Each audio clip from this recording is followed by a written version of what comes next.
Cisco HX data on Hyper-V. My name is Shahid Jalal. I'm the solution architect. I work on this technology. So in this session and subsequent few sessions, I'll try to cover HyperFlex, what it is in short.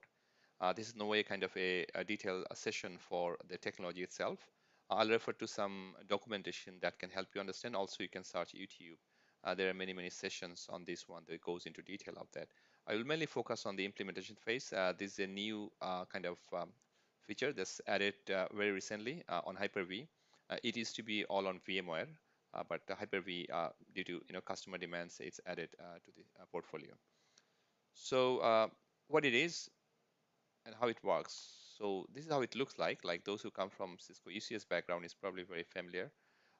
This is some Gen 2 server, Gen 2 F5 shows here, 6296s. It could be Gen 3 also. And you have a few nodes, HX nodes we call it. This is basically a C-series servers, rack servers with lots of storage there, local storage, which is cheap. And you can share that like a SAN. And then also you have compute nodes, just a chassis without any your hard disk. So they can also use the same resources. That's the whole idea of this. Now, architecture-wise, before I jump into this one, I will probably guide you to a document where you can search. So this is the document I'm kind of referring to. If you search Cisco, Cisco web, Google for Cisco HX white paper, you'll get this list. And deliver hyperconvergence is the document I would refer you as if you're a beginner. Just go over this document and it kind of explains a bit detail on how this works internally, how the data is written, what the compression technology and what the advantages it gives. So what I did, I kind of captured a few of the slides and shots and the information from there, and I put it in the slides, kind of explain that. So yeah, you can see we have different nodes. Up to 8 nodes is allowed on Hyper-V, and I think 64 for VMware right now. And those comes with a kind of typical rack servers connected to the UCS FI, and then they have a lot of disk there. And there are two types of disk. Of course, this one is SSD for the caching, and the hard disk for permanent storage. And of course, network and CPUs there. And each host has a data platform controller. This I'm going to repeat over and over during my all the presentations. This is the VM automatically deploy during the installation phase, and it is the all center of all magic. It does all the kind of tricks, how it represents the data, how it intercepts your request from the hypervisor, and all those kind of things done by this controller. And it has two components, Hypervisor and integration. Hypervisor is what it intercepts the requests and route the to the nodes responsible for storing and retrieving data. It's kind of a transparent layer to the host itself or its file system. And other one is advanced integration, which is if you're familiar to VAI, vStorage API integration, that's similar to that. It offloads the advanced storage capability like snapshotting, cloning, so that the servers itself are not impacted. You could say that, hey, it's a VM, but it has its your resources limited, so it's kind of reserved limited resources. Whatever it happens within those resources. It doesn't impact the other VMs on the host itself. Again, it has got detailed information on the document. I would recommend to kind of go over that one. And the concept is it works, there is a factor of replication you set up during the installation phase. It could be 2 or 3.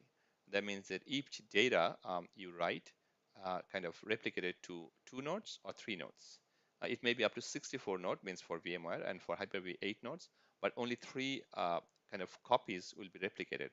And how this is done, we have a slide. I have a slide later, so we'll probably cover on that. But what it shows, like say A is distributed A1, A2, A3. So there's 3 copies.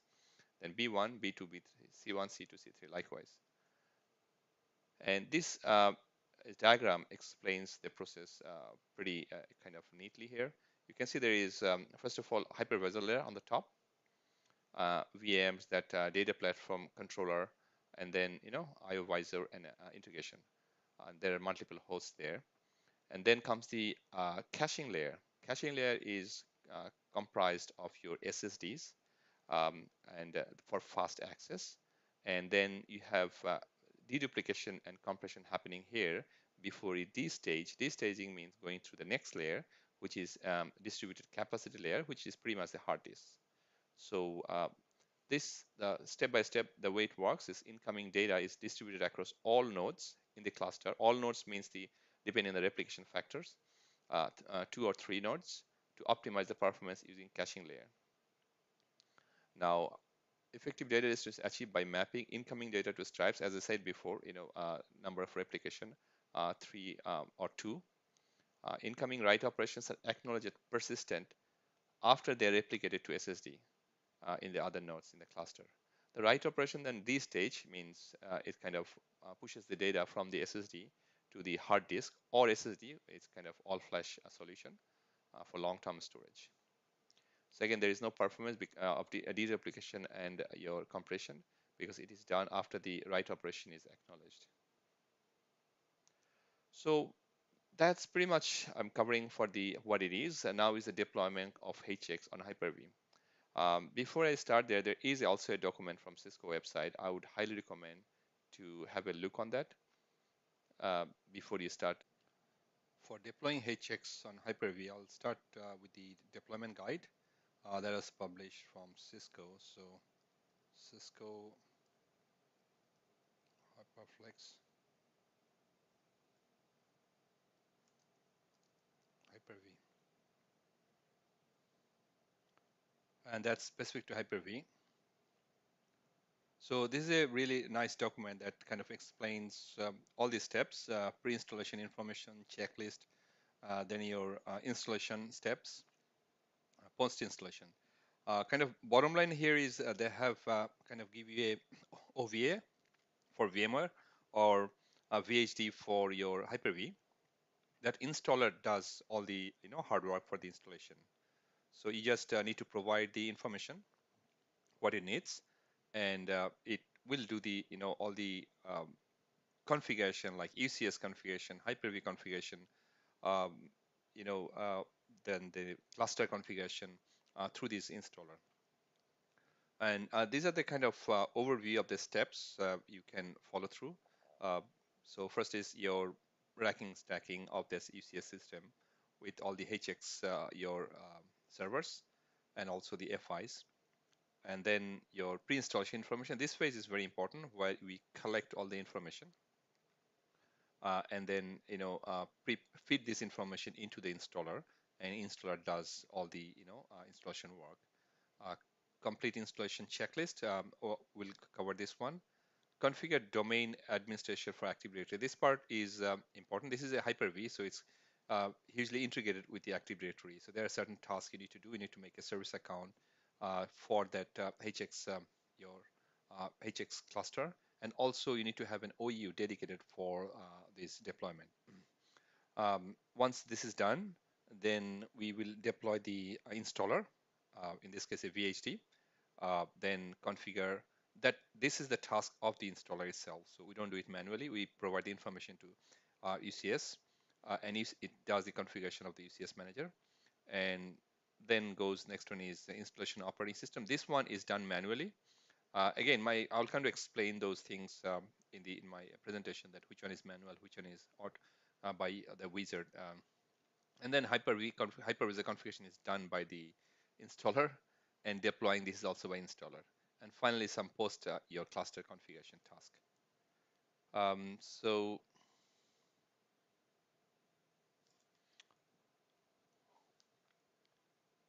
and then once your pre-installation task, it kind of shows what all information you need. We have a kind of a spreadsheet. It's easier to work that way. So all this information starting from your UCS information, then your HX installer, node information, which is the host, all Hyper-V hosts, the cluster information. There's a cluster, a Microsoft cluster, and also HX Connect UI. This is where we will connect and manage the system. And there are different networks required. that also kind of separated by VLANs. These are pretty standard like management, live migration, VM network, but in addition we have got a storage which is IP based, and that's why all the data movement happens for the HyperFlex. So to explain this one, I probably will take help from your Excel sheet later. Let's go back to the slides. So I kind of copied those information and try to put in these slides of what all we need to do as a pre-installation checklist. It has to be 2012 or later domain and 2016 data center edition. And there's a firmware level. You can probably check the version you're using. Latest one is 1D uh, uh, that for the Hyper-V. And yeah, that's create a service account so that we will cover this one. When it comes to pre-installation tasks, we can divide this into these steps. Racking, stacking of that, UCS blades with your HX nodes. Verify UCS manager version that from the documentation. Upstream switch needs to be configured. That's a important requisite before you run the wizard. The UCS, normally if you deploy UCS, you really don't need that. That can be done later, but in this case, you need the upstream switches to be configured before the deployment. In UCS, probably you have to do it after the deployment. That's also acceptable. Verify all the VLANs and add the DNS record. That's very important that all the DNS of that your information on the pre-installation document needs to be in the DNS. Also, you have to configure Active Directory for your a OU and also a HX admin service account, and also the delegation of that account on these OU. So if we go back to that Excel sheet I was talking about, so this is the document we use. Uh, Before you go to the customer side, like all this information needs to be, you need to gather this information and put it here. So during the installation, there are different fields and you need to start populating. So if customer has an ECS, probably it makes it easier. And if not, you probably need to explain them why you need all this information. This is the version, C or D. Then I would recommend D for this one. There's a bug fix there. UCSM version, and DNS, standard DNS, the domain name, OU, which OU was created in your Active Directory, customer Active Directory. SCVMM is not a mandatory, it is optional. If it's there, it's there. Otherwise, you could use also Hyper-V Manager. Um, Now, pre-stage, there is all about ECS information here. FI, Fabric Interconnect, VIP, subnet, gateway, hostname, and passwords, A and B side, and then this is for the CIMC, DNS, NTP. And phase two is all about HX installer, IP address, of course, the gateway and has to match so that it can reach to your UCS manager, and also the after the installation, the HyperFlex, um, Hyper-V cluster. This one is about UCSM organization. So you need to provide a UCSM org. Those who come from UCS back, you know that it works in a org fashion. So it's kind of make it easier for the rollback access control. So you have to provide that, and UCS, this HX installer will configure that for you. And this cluster name, MAC pool, you will provide that one. Means it doesn't have to be like that. You can put any digit here, and the rest will be populated by the installer. Now, in terms of this is a 3-node cluster, so this is the host names, and this has to be in the DNS, and this is the Microsoft failover cluster, which is part of the Hyper-V. Then your management IP addresses. This is for the each Hyper-V node management IP, which is pretty standard for any installation. This is for HX, special the IP address for the management interface of the VM, data controller VM that I showed you before. Each host have a data controller VM. So this VM's management, this is the management IP addresses, and this is their host names. This has to be also in the DNS. These are for the data transfer, not data IP. So all the replication and the data movement happens. This is for the node data for the host, and this is for the controller data.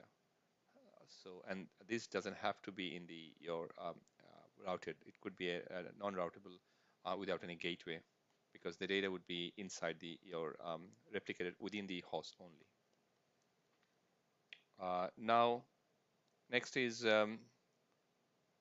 these are the same thing, HX cluster name or connect UI, and then these are the different network. In terms of VMware, it's probably port group, and in terms of UCS, you make four and A side, B side. That's 8 Linux, one for each. Management to the A side, management to the B side, storage A to the A side, B side, and likewise. And these three, like the first one, management, live migration, and VM network standard for any deployment of your Hyper-V. You need this one for your managing your hosts. This is for live migration, and this is for your VM networks. And this is for our storage data that will be moved around by the HyperFlex. We need this one for this node IP and HX controller data. So these are the IP addresses in this interface will be operating. So I think we have a diagram here. I can probably, this will be easier. So this is the UCS service profile with a blade, and there are 8 Linux, as I mentioned before. Management AB, storage AB, live migration AB, VM AB. And you can see here that management, this network will be used by both storage controller VM plus the host VM. So host VM plus the host itself, the Hyper-V host itself. So Hyper-V host has 4 Linux, 4 into 2. One is active standby, standby active, active standby, and active active. So this is one. This is number 2, which is for the data, the host data. And this is for the live migration. These are for the VM. And this is for the storage controller data network, where the storage controller moves the data across. Hyper-V HX installation is heavily integrated with the Active Directory configuration. So there are certain tasks you need to do in the Active Directory, and the document explains that these are very basic jobs. Like one of them is creating a OU, where all the accounts will be residing, and the other one is making a service account, HX admin. And how to do that, that kind of explains in the document. If you refer to the pre-installation checklist, there is a portion in the pre-installation here. It kind of shows create an service account, and it has to be HX admin. OU name can be anything, but most customers use HyperFlex. And then you need to do this DN name. This is probably a pretty standard naming convention from Microsoft Active Directory. But if you're not familiar, you can probably, properties, attribute editors, and you can find that there and copy that.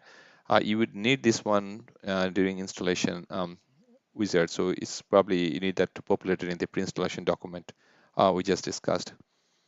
You can also run your PowerShell commands to get the information.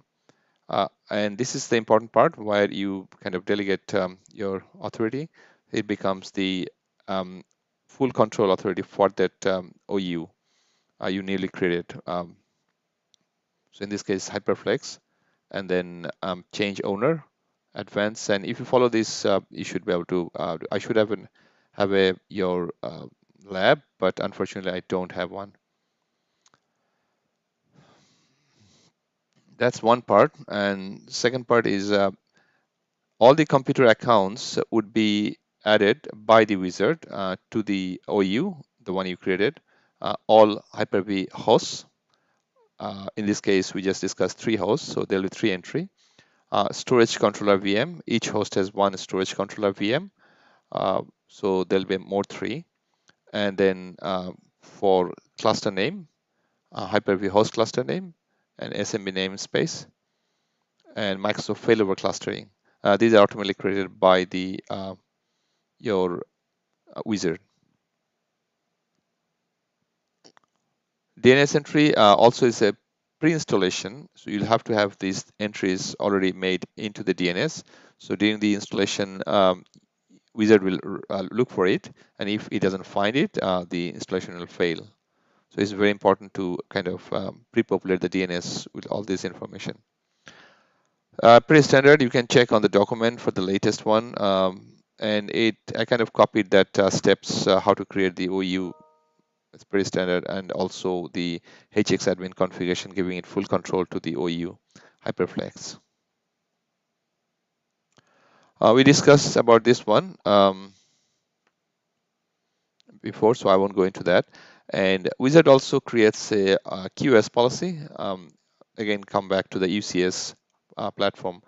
UCS can be configured with QoS, and different interface can be given different priority and different your bandwidth in case of congestion. If there's a congestion, then they will kind of occupy that much space, and this is automatically done for you. There is no configuration required from your side, but if you want to look around, don't change anything.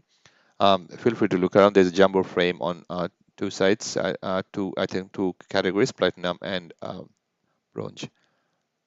And I think this kind of explains which one gets what. Storage is platinum and live migration is bronze.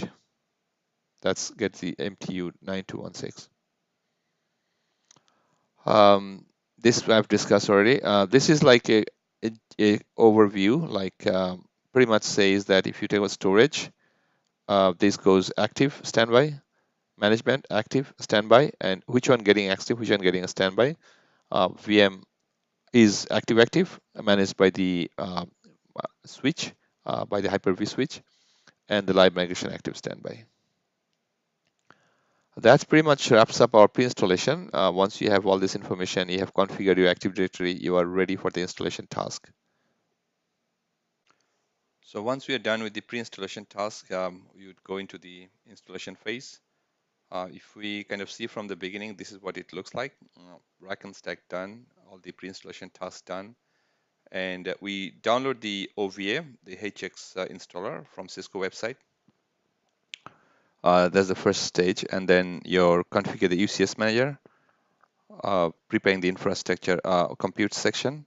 And then we're going to install the operating system. Next is you're preparing the Hypervisor configuration. This is where we do the failover cluster and Hyper-V. And lastly, the HX part of it. Like it's a matter of fact that the HX is only this part, but this is all the preparatory stage where the installer guides you through most of the tasks. And then finally, we have got post-installation tasks. Now, I kind of, and again, it's in the document. I will show the document after this. There are few steps, and some are automated by the installer, some are manual at this stage for Hyper-V. So first one, you're deploying the HX platform installer, which is a VHD, and just deploy a VM. Pretty straightforward. Those who are not familiar, the website actually guides you through the steps, and I will show you that. Second is running through the wizard of installer, and it will configure your entire UCS stack. Again, those come from the UCS. You know that it takes quite a bit of time to prepare your UCS infrastructure if you're doing for the first time. So there are many configurations, your templates, policies, pools, search profiles, QoS. Everything is done by the installer. You have no control. Please, as I mentioned before, do not configure anything on the UCS except bringing up the cluster. Next one is install Hyper-V, which is kind of different from VMware. For VMware, it comes pre-installed and configured, but this one is pre-installed. It comes. Hyper-V is not. We have to install. I think there's a licensing issues with Microsoft, so we'll have to do it manually. When I say manually, it does through the vMedia policy, and it's kind of semi-automated. It gives you the image, drivers, answer files, everything to you through your Cisco website. You have to download it and add as a vMedia, and it does the installation. There is no interaction with the during the installation. Next is Hypervisor configuration. It's the stage where you're bringing up the Hyper-V failover cluster, creating the all the entries in the domain controller, then modifying the your delegations. Entire Hyper-V stack is configured here.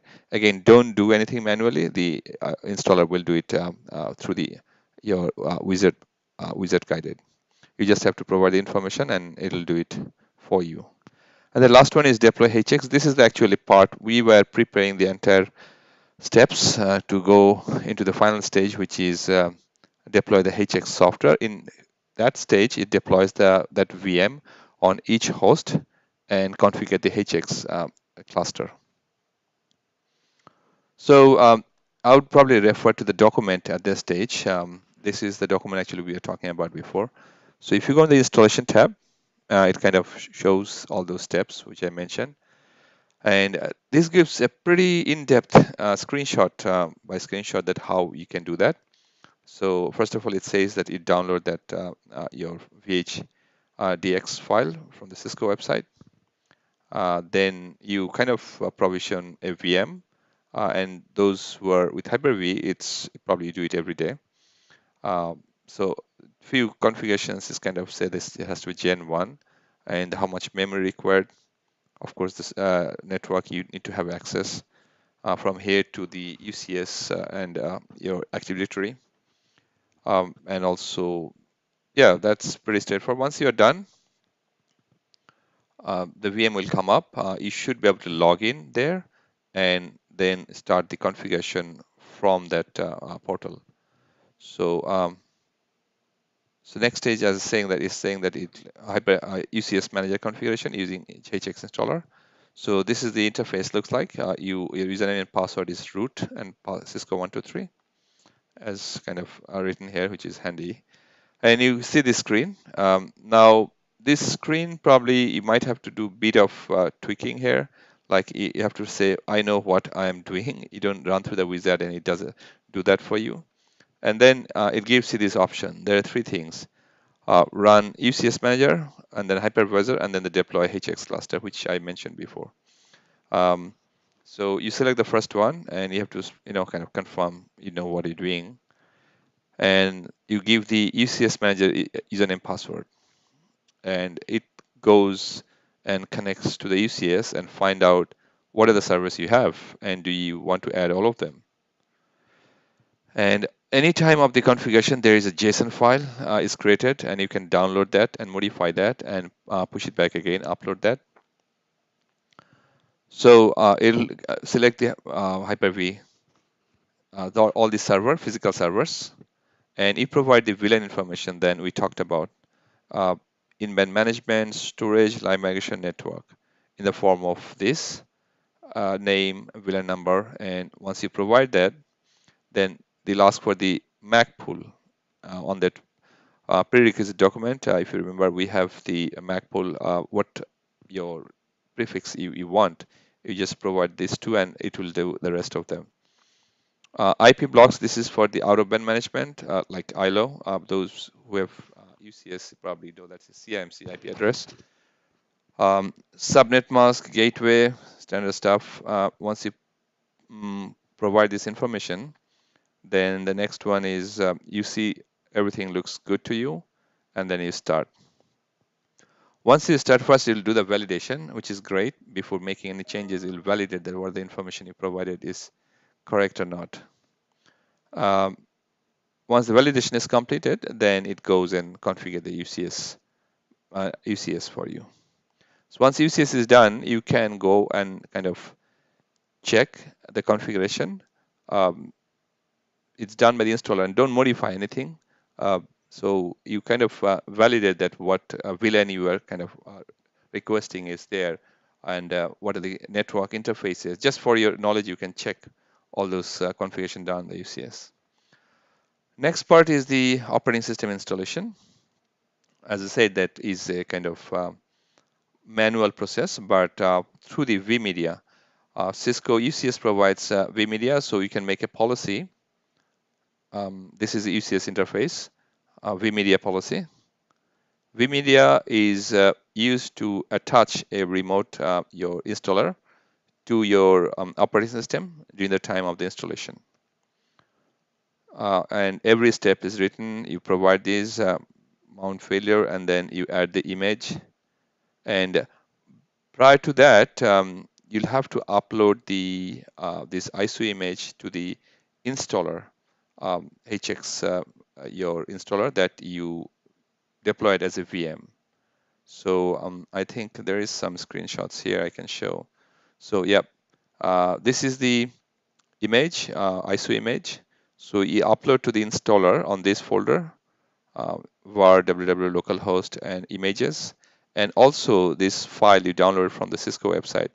This contains all the drivers and the answer file. So once these two are mounted, you are good to go. Actually, all you have to do is the create the vMedia for both of them, and this is how you do that. First one is Windows 2016 image and the path, and then the next one is your that driver image. These two. Once these are done, then you kind of make the sequence that which one should be where.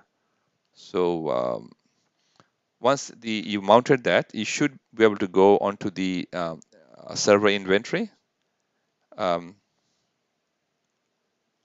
of the server you're trying to install and see that it is mounted. See the status mounted, status mounted. So you should check this one before you proceed to the next one. And then on the boot order, you keep the your first one, which is the operating system, as order 1, and order 2 is the second one image file. This is from the UCS. Yeah, once that is done, all you have to just reboot the server, and that's it. It'll do it for you. Means there is nothing on your side. Once it is done completely, then there's a lot of scripts runs and it configures. Installations is done kind of in a silent manner. Once your operating system installation is complete, then run this command. It's on the documentation to check that it is running state. So that means it's preparing for the next stage.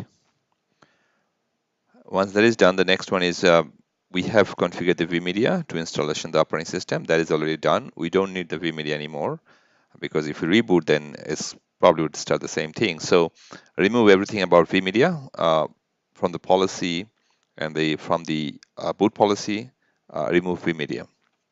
So next time it'll just boot without those external resources.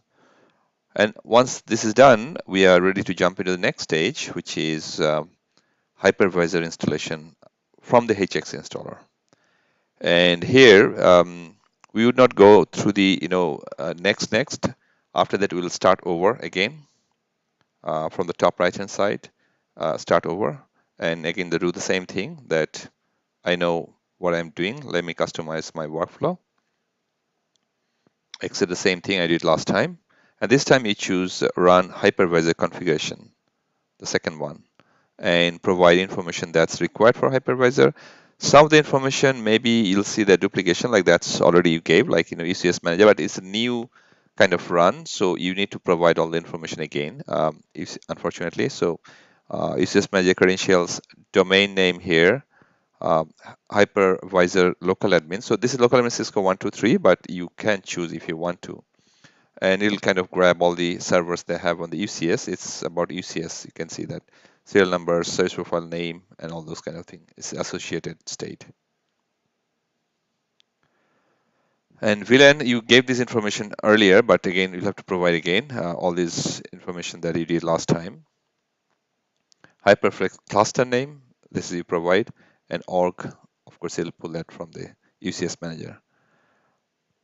Now, common hypervisor setting, IP address and host name, and all the information you kind of collected during your prerequisite document and the Excel sheet, you will probably provide here. And once it is done, the hypervisor installation will start, and you can click the start button, and it'll tell you once all the installation is completed. That's also, this part is pretty straightforward. Now we are here. We have deployed the HX data platform installer. We have configured the UCS manager. We have installed the operating system. We have done the hypervisor configuration. Now the last stage, which is you deploy HX data platform and create your HX cluster. And deploy HX data platform is done by the installer. And a few things happen during this phase. So let me just cover that. In this phase, Hyper-V hosts added to the HyperFlex OU. During the last phase, once you kind of add to the domain, then it goes into the default computer OU if there's no GPO involved in the Active Directory. That's standard, Active Directory thing when you add a new computer account. But at this phase, you're going to move to the HyperFlex OU. And all storage controller VMs also add to the same OU in the AD. All Hyper-V servers delegation should be configured. And if you go into this Hyper-V host, this is one of the Hyper-V hosts, and the delegation, you should see something like this. And also, following things should be added here is HX admin, all Hyper-V nodes, as I mentioned before, all storage VM controllers, controller VMs, failover controller NetBIOS name, and the cluster name. So if you look at the AD, it should look something like this. These are all the Hyper-V hosts, storage controllers. This is like a failover cluster. This is the cluster, and this is your HX admin account. So now let's jump into the installer. In document also it says how to do that. It doesn't give the screenshots, but it tells you what the information you need. And end of this, it has a screenshot of says cluster name replication factor. I think we maybe spoke at the beginning that you need to minimum 3 replication. Each kind of block would be replicated to 3 different hosts. For production, this is recommended. If it is non-production, probably can get away with 2. But if one host goes down, it goes into read-only mode. Failover cluster information. This information we collected during our initial prerequisite information collection. Admin account. This is the controller VM, the VM you're going to deploy on each host. That's the password. It's probably important you keep the password, don't change it. There's kind of hassle if you want to change the password. DNS, these are standard stuff, time zone, and auto support. The data will be collected on Cisco website and it'll give you a kind of visual representation. Then the VLANs, you already provided these things before. So we can go a bit more into detail in this. So same thing we'll have to do for this last phase where you say start over. Then you select this one. I know what I'm doing, customize my workflow, confirm and proceed. Now this time you select deploy HX software and create HX cluster and continue. And you provide your DNS name, your HX admin, and the password you created in your Active Directory. And this is Cisco 123. This comes with, as I said before, this is the domain admin account. This is the only time you need that. Someone needs to provide it, and after that you don't need this account because authority is delegated to HX admin. HX admin will be used for any further task by HX. This is important that you put the correct DN name of the OU. It is the OU we created. In this case, they created something like ASHXHP. So you could make anything OU, but you need to know the DN name. Domain controller, you could put IP addresses. Hypervisor local admin username password. It comes with, as I said, uppercase Cisco Cisco 123. I think it's in the document. Somewhere it mentions here that this is where it says default username password administration and Cisco 123. And then you enter the host name and IP address. Okay, I have a slide for this. This one. So you see all the servers here. We have got 3 nodes here. These are the hypervisor management. This is the storage controller management, and this is the host name. Your DNS must be there already in your DNS server. All DNS IP address should be configured, and these are the IP addresses. So these are the storage controller individually, and these are the cluster, subnet mask, and gateway. And you don't need any gateway for this, so this is just the IP address.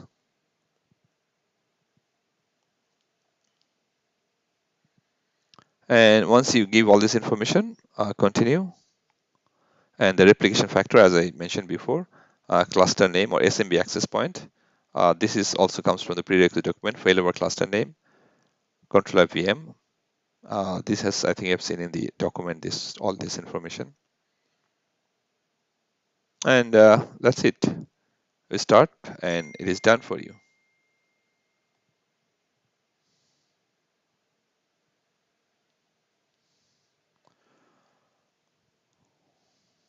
So we kind of completed the entire installation from here to up to this portion. So at this stage, your HX cluster is ready, and there's some post-installation task which pretty much says that create your first data store, deploy a VM, and configure other networks. So your document cover a bit of that. I won't go into details on that. It'll depend on the individual your customer environment. So it kind of says that if you just consider that you have a new hypervisor environment. So what are you going to do for that? You're going to configure the IP address for the live migration and the VM network. Don't worry about this one. We have covered this before. Then configure live migration network. And there are some screenshots here that how do you do that. File share witness is a very Microsoft thing. When you create a failover cluster, you need a Chrome drive, and this is what is file share witness you need to create to bring the cluster up, and then a subsequent task can follow. Deploy the VM on the Hyper-V cluster, and also you can go SCVM. SCVM is not mandatory, but you can use that for SCVM also. So you log into that cluster, HX the password you set before, and this is what you see. And here you can see there's a data store. You can click on that and they create a data store from there.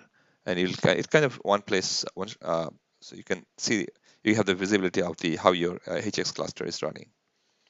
So you create the data store, and how it is done, it is kind of given. There's such a few your partial scripts also there. You don't have to necessarily use those partial scripts. You can do it manually also. So it kind of, whatever we have covered, it kind of shows a check that if it is done. Configure live migration, again, there is partial scripts written, but you don't have to necessarily do that. You do the way you normally do that. Just make sure you have the correct VLAN that you assign to that. You also assign to your Hyper-V manager or SCVMM, wherever you configure this one. So once this shows all the network is configured, once it is done, deploy a VM. And once you deploy the VM, your metrics will show up here. All the stats will show up. What is the performance utilization, all those kind of stuff. So that's pretty much for the installation and post-installation of the HX cluster. Let me know if kind of it helps you, and probably if based on my subsequent project, I might add a subsequent version of this presentation. Thank you very much for watching.